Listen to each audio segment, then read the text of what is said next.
I want y'all to give a warm welcome for Joshua Patton.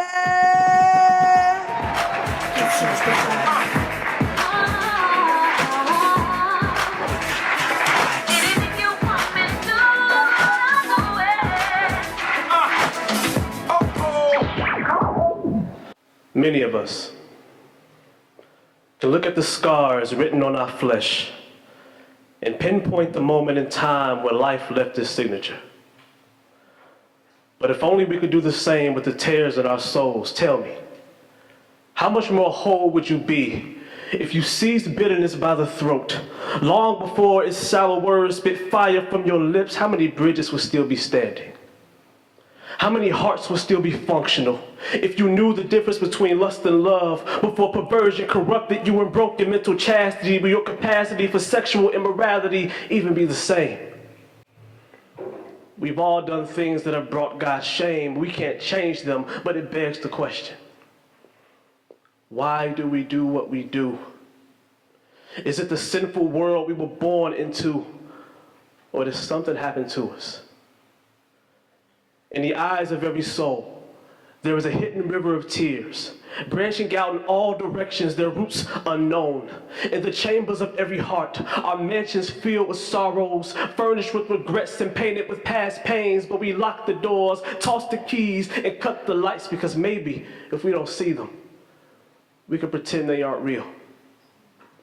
But just like a jack-in-the-box, let life tune you up enough and watch what you thought was buried pop up out of nowhere. Every habit we have has an origin, dating back to a time and place that we would rather forget than address because it hurts to return to the scene of the crime that your mind is still serving time for. What happened to you? Because it hurts to return to the scene of the crime when your mind is still serving time for what happened to you. Even as I speak, I hesitate to peek inward. See, my closet skeletons evolved a long time ago. What used to be piles of ancient bones have grown tendons and ligaments, figments of my reality gave life to my past tragedies, and now I'm drowning in these thoughts that I thought I made walk the plank with a 2-ton anchor tied to his ankle, but no one told me how strong the past could be.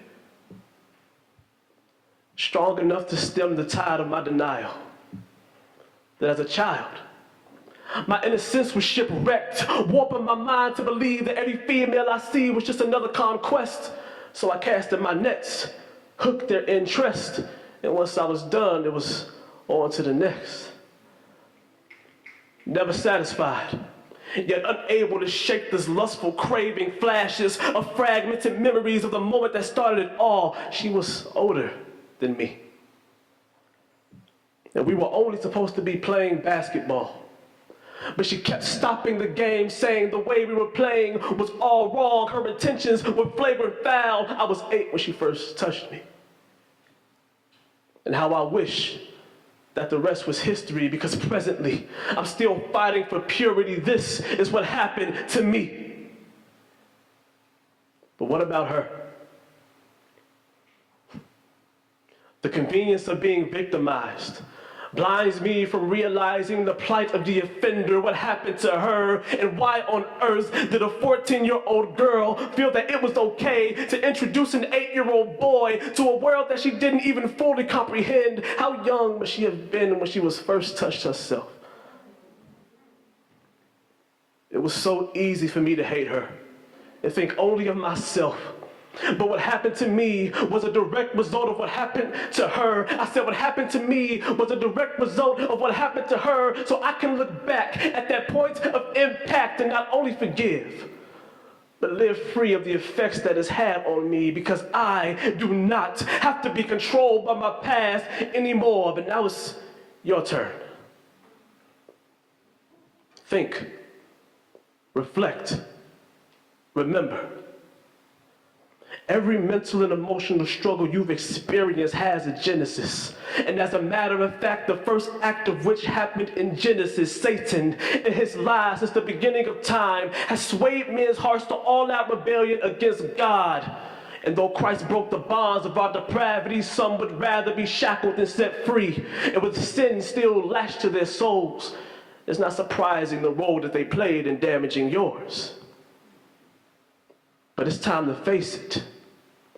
The effects that it left, sending your life on a monotonous cycle of pain and depression. It's time to break it. It is time to face the truth of what happened to you, and that truth will make you free. Be everything that God intended for you to be before the detours. Yes, it hurts to go back, but it hurts even more attempting to move forward with your past still strapped to your back. That baggage is more than what was meant for your spine. It is time to straighten up. Because you do not have to be controlled by your past anymore. So let the final point of impact be the sound of those bags hitting the floor. I know